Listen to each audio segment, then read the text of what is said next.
السلام عليكم ورحمة الله وبركاته. بسم الله والصلاة والسلام على رسول الله.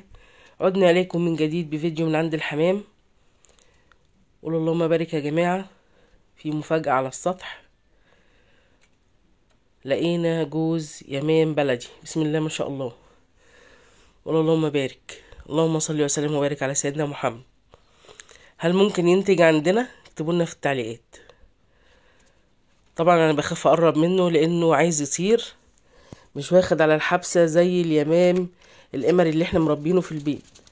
اليمام القمري التاني اجي احط له الاكل او الميه ما يخافش، لكن ده بيخاف سبحان الله، لانه بري متربي في البر مش متربي في البيوت، فبيخاف مننا، مش واخد علينا بمعنى اصح يعني، او مش خارج عندنا. هل دول شبابات يبيضوا عندنا ولا كبار ولا زغاليل ولا ايه بالظبط؟ اكتبوا لنا في التعليقات. بسم الله ما شاء الله. ربنا يرزقنا خيرهم باذن الله، ويرزقكم جميعا من حيث لا تحتسبوا. طبعا بقى انا هبتدي اشجر السطح. الاثار اللي انتوا شايفينها دي هزرع فيها مورينجا وحاجات مثمرة ان شاء الله، ونعالج الوردة اللي هي قربت تموت دي. عالجناها، سمدناها من كام يوم وبقت احسن شوية الحمد لله. ودي كمان بقت احسن من الاول،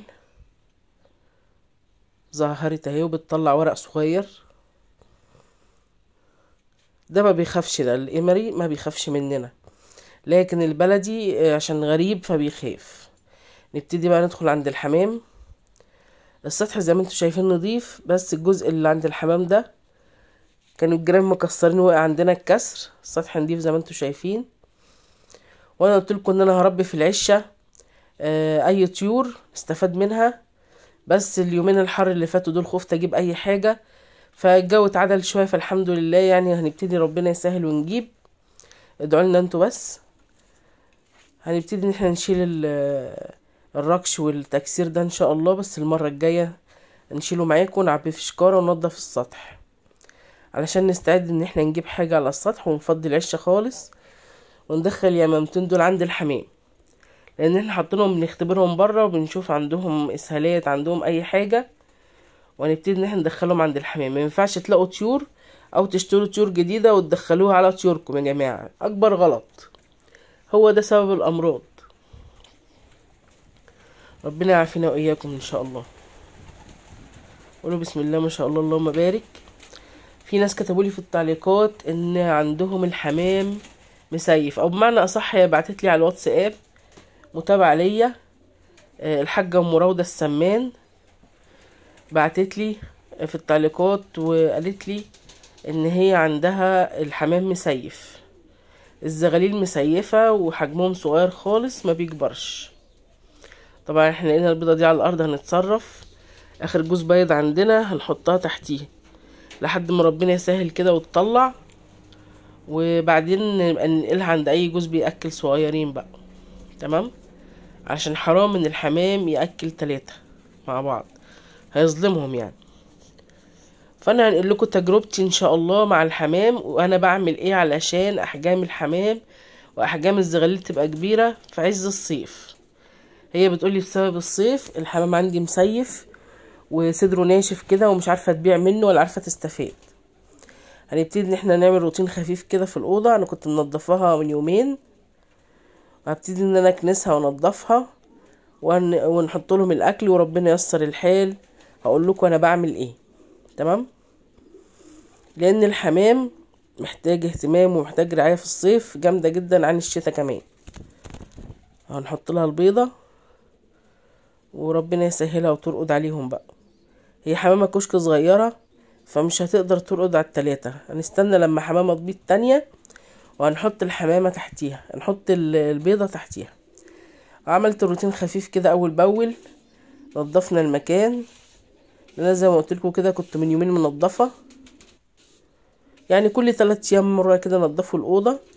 والتنظيف العميق كده كل اسبوعين مره ولا حاجه، كل اسبوعين مره تنضفوا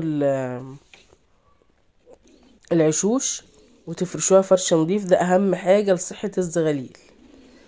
انا بقى عملت ايه علشان الزغاليل عندي تكون احجامها ممتازه فوق الممتازه في عز الصيف؟ طبعا احنا بنحط الاكل، في ناس بتطلع مره واحده في اليوم، في الصيف انا لقيت ان الحمام مش مقبل على الاكل ولا بياكل الزغاليل كويس، وانا مريت بنفس الظروف اللي انتوا بتمروا بيها دي، ان الحمام مش مقبل على الاكل، عايز يشرب ميه كتير جدا جدا ويروي عطشه، ولما بيشرب ميه مبقاش عايز ياكل، وتلاقيه ملى الحوصله بتاعت الزغاليل ميه.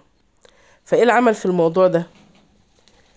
ان انا الكلفه اللي انتوا شايفينها دي، شايفين الكلفه ونظافتها، لو حد عايز من الكلفه دي يا جماعه يتواصل معانا في التعليقات واحنا تحت امركم باذن الله.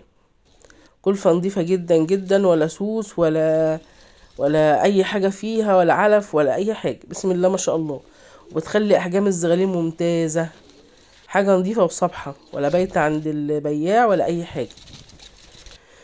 تمام. هبتدي ان انا بحط لهم، انا مثلا بحط لهم علبتين من الاكل ده، وانتوا بتحطوا دلية 4-5 كيلو. هبتدي ان انا احط نص كمية الاكل، هحط نص كمية الاكل. بس هعمل ايه؟ هطلع مرة الصبح بدري، يعني بالكتير كده الساعة 10، نأكلهم في الطراوة. تمام. ونحط لهم المية، ونحط لهم معلقة خل في المية، نحط لهم عصير برتقانة. تمام، زي ما انتوا شفتوا في الفيديوهات السابقة. طبعا في فيديوهات تانية هوريكم انا بعمل ايه تاني، نجهزها لكم وهوريها لكم باذن الله، ان شاء الله تنزل قريب. تمام. كل ده بيبرد على الحمام، وبيخلي الحمام يكون مقبل على الاكل، وبيخليه يهضم الاكل. تمام. فاحنا هنحط له الاكل، هنقسمه على مرتين، مره الصبح ومره اخر النهار. واللي انتوا شايفينه ده تحديق. التحديق ده بنقدمه للحمام، بيفرق في حجم الزغاليل. التحديق اللي هو الملون ده فيه بذور وفيه املاح معدنيه مهم جدا لصحه الحمام. طبعا عشان الجوز ده عايز يبيض، قرب يبيض يعني، فلازم نحط لهم من غير ما يكونوا هيبيضوا ولا حاجه. اول ما نشيل من عندهم الزغاليل لازم نحط لهم علشان يساعد على تكوين البيضه، ومن قبل ما نشيل الزغاليل كمان. شايفين احجام الزغاليل؟ قولوا بسم الله ما شاء الله اللهم بارك. انا بعمل ايه؟ بحط الاكل نص الصبح ونص اخر النهار، بحيث ان هما هيكونوا بايتين شبعانين، هيجوا ياكلوهم الصبح. انا طبعا هطلع الصبح بدري، هكون مطلع لهم اخر النهار، هطلع لهم مره تاني الصبح بدري، يعني تاني يوم الصبح بدري، هيكونوا شبعانين برضو، فهياكلوهم اكل على الاكل. فتلاقوا الزغلول اللهم بارك كده، قولوا اللهم بارك يا جماعه، ربنا يزيدكم جميعا من فضله. نفش ما شاء الله وكبر كده معاكي، ما شاء الله ما شاء الله اللهم بارك. فشايفين حجم الزغاليل في عز الصيف. هنقدم الاكل مرتين، مرة الصبح، نص الصبح ونص اخر النهار لما الشمس تغيب شوية كده، لان الحمام في عز الحر ما بياكلش، وغلط عليه ان هو ياكل في عز الحر. تمام. كمان اللي عندهم الزغاليل مسيفة، شايفين احجام الزغاليل دول عمرهم ايام بسيطة جدا يعني. قولوا بسم الله ما شاء الله يا جماعة، اللهم بارك. شايفين وزنينهم ومأكلينهم هما الاتنين زي بعض، وحاجة تمام التمام، اللهم بارك. ربنا يكرمكم جميعا ويرزقكم من حيث لا تحتسبوا. هنقسم الاكل زي ما قلت لكم على مرتين، مرة الصبح ومرة اخر النهار. وفي حاجة تاني، حطوا معلقة حلبة على الكلفة، يعني كيلو الكلفة عليه معلقة حلبة كبيرة او معلقتين، معلقة حلبة كبيرة او معلقتين. ده بيساعد على الانتاج، وبيساعد على هضم الحمام، وبيفرق في وزن الزغاليل، بيزود وزنها، واهم حاجة بيقتل الديدان. ومع الحلبة تنضفوا المكان على طول. شايفين الزغلول اللي انا وريته لكم في السلاكة ده اهو، بسم الله ما شاء الله، قولوا اللهم بارك، اللهم بارك، ربنا يكرمكم جميعا. شايفين الحجم؟ كل ده من النظافة ومن الاهتمام من الكلفة النظيفة. شايفين بتفرق في حجم الزغاليل اهو في عز الصيف، ده في عز الصيف زي ما حضراتكم شايفين كده اهو. اللهم بارك، بطة صغيرة مش حمام اهي، اللهم بارك. قول اللهم بارك يا جماعة، اللهم صل على محمد. تمام. اعملوا بس اللي انا بقول لكم عليه، وهتلاقوا فرق كبير في حجم الزغاليل عندكم. وطبعا قدموا لهم خميرة واشربوها على طول. الخميرة طبعا هتخمروها، هتحطوا نص يعني حوالي معلقة صغيرة كده على لتر مية. تمام. وهتسيبوها تخمر، ولما تخمر تقدموها للحمام.